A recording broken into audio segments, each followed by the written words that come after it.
एक टूनी चिड़िया बहुत ही गरीब थी। उसके घर में उसके 2 बच्चों के अलावा उसके पास कोई भी नहीं था।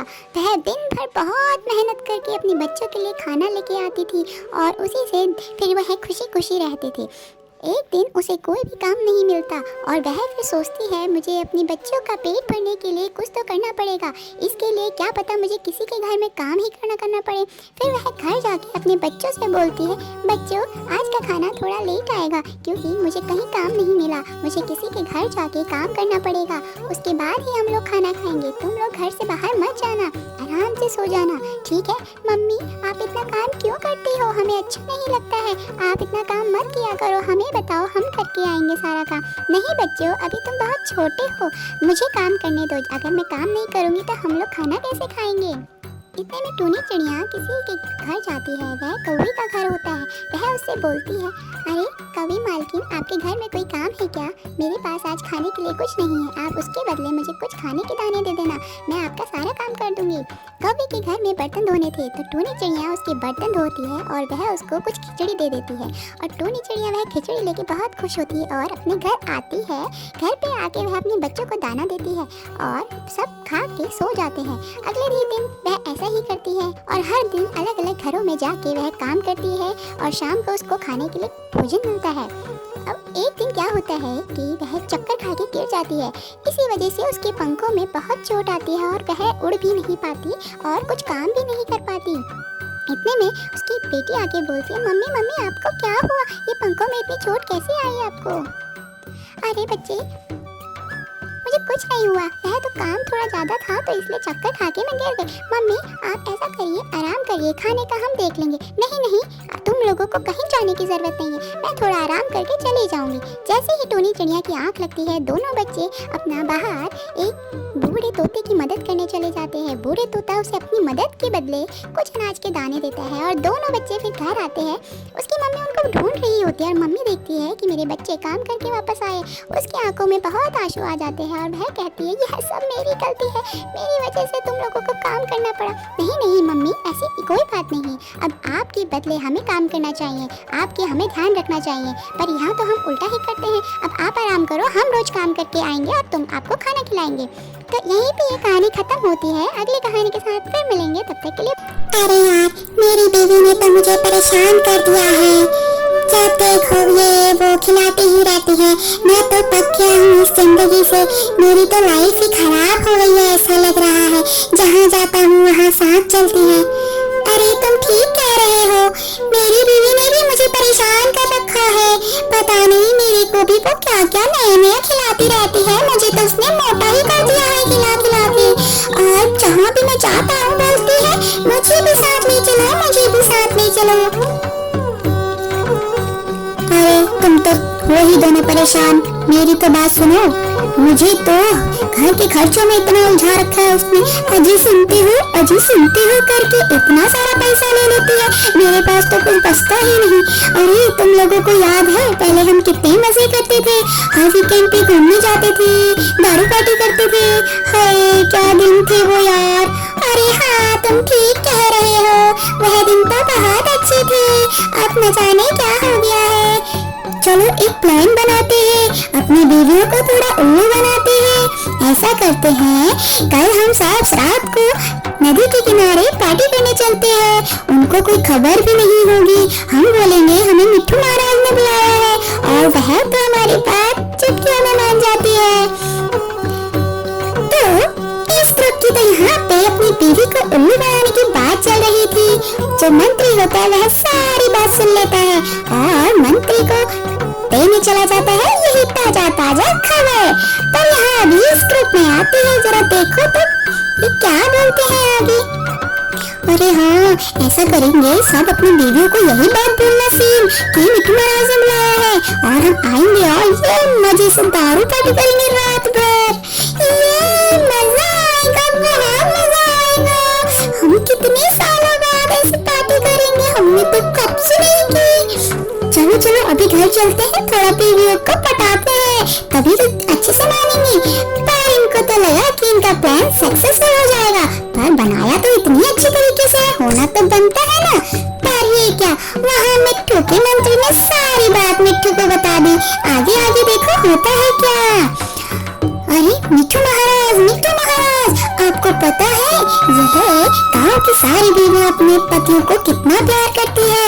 सबको नया नया ताजा ताजा खाना, नए नए पकवान बना के खिलाती है। पर उनके पतियों को तो उनकी कोई परवाह ही नहीं है। अपने कानों से सुन के आया हूँ, सारे पतियों ने कल रात का नदी के किनारे पार्टी का प्लान बनाया है।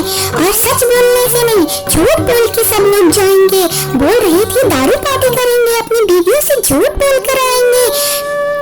वह लोग अपनी बीवियों से बहुत तंग आ चुके हैं, पर बेचारी उन सब की बीवियां उनसे बहुत प्यार करती हैं। अच्छा, तो यह चल रहा है मेरे गांव में। इन लोगों की हिम्मत कैसे हुई यह हरकत करने की? अब देखो हम भी कुछ प्लान बनाते हैं।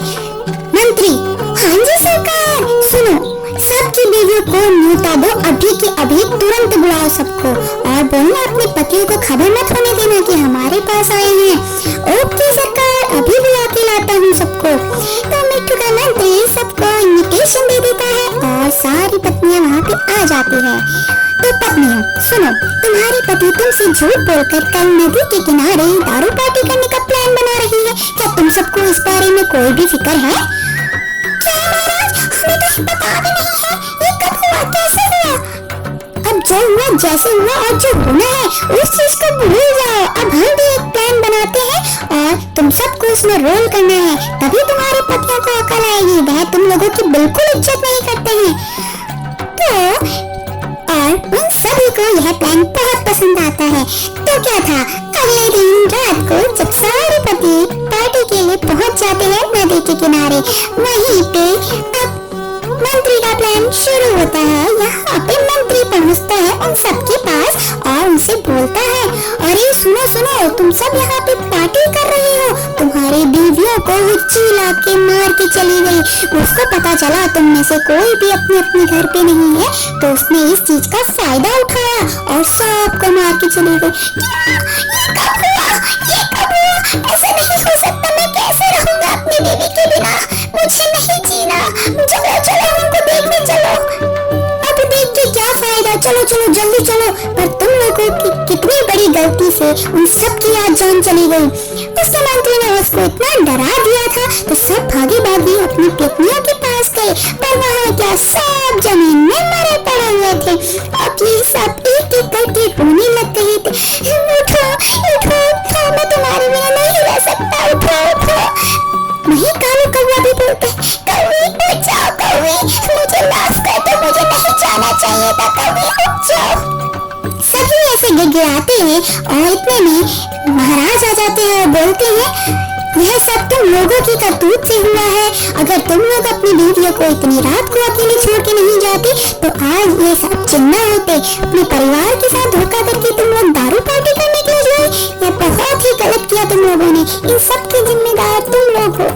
मुझे हमें माफ कर दीजिए, हमारी गलती है, हमने बहुत बड़ी गलती की। हमें अपने बच्चों और बीवियों को छोड़ के नहीं जाना चाहिए था।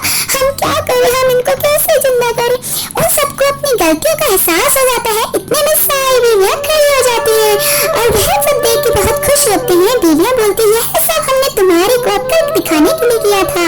और सब फिर खुशी खुशी। आज हम बात करते हैं जंगल की। उस जंगल का नाम रामपुर होता है। रामपुर में बहुत सारे पक्षी एक साथ रहते थे। उन पक्षियों का एक राजा होता है, उनका नाम मिट्ठू होता है। वह एक तोता था और वह हर महीने उस जंगल के चक्कर लगाता था। हर महीने वह एक पक्षी को पुरस्कार देता था। हर महीने वह उन सब के घरों को चेक करके उनमें से एक को पुरस्कार देता था कि उसने अपना घर किस तरह सजाया है। अब वही टाइम आने वाला था। सारे पक्षी चिंता में थे कि उन्होंने अपने घर की मरम्मत नहीं की है। अब कुछ ही दिन बाकी होते हैं। अब एक एक करके पक्षियों ने अपने घर में पेंट करना शुरू कर दिया था। अरे, हमारे राजा आने वाले हैं। हमने अभी तक अपने घर में न सजावट की है न पेंट किया है। हमें जल्द ही कुछ करना पड़ेगा। अभी आज ही मैं अपने घर को अच्छे से सजाती हूँ। हाँ, मेरे घर में भी बहुत काम बाकी है। मुझे भी अपना घर सजाना पड़ेगा। और मेरे घर के अंदर तो कुछ छेद भी हो रखे हैं, मुझे उनको भी सही करना पड़ेगा। मैं एक दिन में तो नहीं कर पाऊंगी, पर मुझे 2 दिन में ये काम करना ही पड़ेगा। मेरा घर तो पहले से ही बहुत सुंदर है, मैंने काफी टाइम तक सजावट करके इसको अच्छा सा बनाया है, पर अभी मैं और इसमें कलर करके इसको रंग बिरंगा बनाऊंगी। पर मुझे विजेता बनने का कोई शौक नहीं है, मुझे तो अपना घर सजाने में मजा आता है। बाकियों के पक्षी को बस पुरस्कार की पड़ी थी, पर जो मीना होती है वह एक प्यारी सी चिड़िया होती है, उसको पुरस्कार का कोई भी लालच नहीं था। पर बाकियों के जो पक्षी होते हैं उनको तो बस पुरस्कार की पड़ी होती है, पुरस्कार के चक्कर में वे जल्दी जल्दी अपने घरों को पेंट कर देते हैं। यही सब बातें, सभी चिड़ियाओं की बातें एक कौवा सुन रहा होता है, उसे भनक चढ़ जाती है कि सब अपने घरों को सजा रहे हैं और मैं तो आलसी हूँ बहुत। पर कौवा बहुत आलसी होता है और वह अपने घर को सजाने की बजाय उनके घरों को बिगाड़ने की तरकीब सोचता है। अब वह बादल भैया के पास जाता है और उनसे बोलता है, झूठी कहानी। बादल भैया, हमारे गांव में आपने कई सालों से बरसात नहीं की है, क्या आप आज आके वहाँ बरसात कर सकते हैं? प्लीज, हमें पानी की सख्त जरूरत है, आपको आना ही पड़ेगा। बादल भैया तो बहुत दयालु थे, वह उसकी बात मानते हैं। पर इतने में एक उनका दूसरा दोस्त आता है, वह बोलता है, अरे बादल चलो हमें जाना है, एक जंगल में आग लग रही है, वहाँ पे हमारी बहुत ज़रूरत है, हमें जल्दी से वहाँ पे बारिश करनी है, चलो। अरे पर अभी कौवा बोल के गया है, रामपुर जंगल में कई दिनों से बारिश नहीं की है हमने, वहाँ पानी की ज़रूरत है, पर उससे ज़्यादा ज़रूरत अभी हमें जहाँ आग लगी है वहाँ की आग बुझानी है, चलो जल्दी से। फिर वह दोनों बादल किसी और गांव में आग बुझाने के लिए जाते हैं, उनको वहाँ बहुत टाइम लग जाता है और यहाँ कौवा बेचारा सुबह से शाम हो जाती है बादल का इंतज़ार करता रह जाता है। और अगले ही दिन तोता राजा आने वाले थे सभी घरों को देखने के लिए। अब कौवा सोचता है कि अब मुझे अपना घर भी सजाना पड़ेगा, क्योंकि बादल भैया तो आए ही नहीं। अब कौवा अगली सुबह जल्दी अपने घर को सजाता है और उसमें पेंट करता है। उसका घर दिखता तो अच्छा था, पर क्या उसको क्या पता था उसने जो पहले गड्ढा खोदा है वह उसी के लिए हानिकारक होगा। अब क्या होता है, वह ताज़ा पेंट करता है और बादल भैया तो उसकी बात मानते हुए उसी दिन आ जाते हैं और बरसात कर देते हैं। ये क्या हुआ, कौवे का घर फिर से वैसा ही हो गया और भी ज़्यादा गंदा दिखने लग गया, क्योंकि उसका पेंट सारा निकल गया था और सभी घरों में चिड़ियाओं के जितना भी पेंट हुआ था सभी सूख गया था और उनके घरों को कुछ नहीं हुआ। इतने में तोता राजा आते हैं और सभी के घरों को देखते हैं और एक एक करके घरों को देख के लास्ट में उस मीनू का घर बचा था। मीना बोलती है, आइए राजा, मेरा घर भी देखिए, ये बहुत अच्छा है, क्या ये अच्छा लगा आपको? पर उसका घर देखते तो तोता राजा जैसे पागल ही हो गया था, वह उसके घर को बहुत पसंद करता है। पर मीना बोलती है, नहीं राजा जी, मुझे पुरस्कार की कोई ज़रूरत नहीं है, मुझे तो अपना घर सजाना अच्छा लगता है, आप इनमें से किसी को पुरस्कार दे दीजिए, मुझे तो इसकी ज़रूरत ही नहीं है। पर तोता राजा का तो वसूल होता है, जो अच्छा है पुरस्कार उसी को मिलता है। तो उसी जंगल के एक अनाज के खेत को यह मीना के नाम कर देता है और मीना बहुत खुश होती है। तो इस कहानी से हमें यह सीख मिलती है, जैसे कौवे ने लोगों के लिए किया पर उसी के साथ बुरा हुआ, कभी भी किसी के लिए बुरा नहीं सोचना चाहिए। तो अगली कहानी के साथ फिर मिलते हैं, तब तक के लिए बाय बाय। लाइक कीजिए, शेयर कीजिए, सब्सक्राइब कीजिए।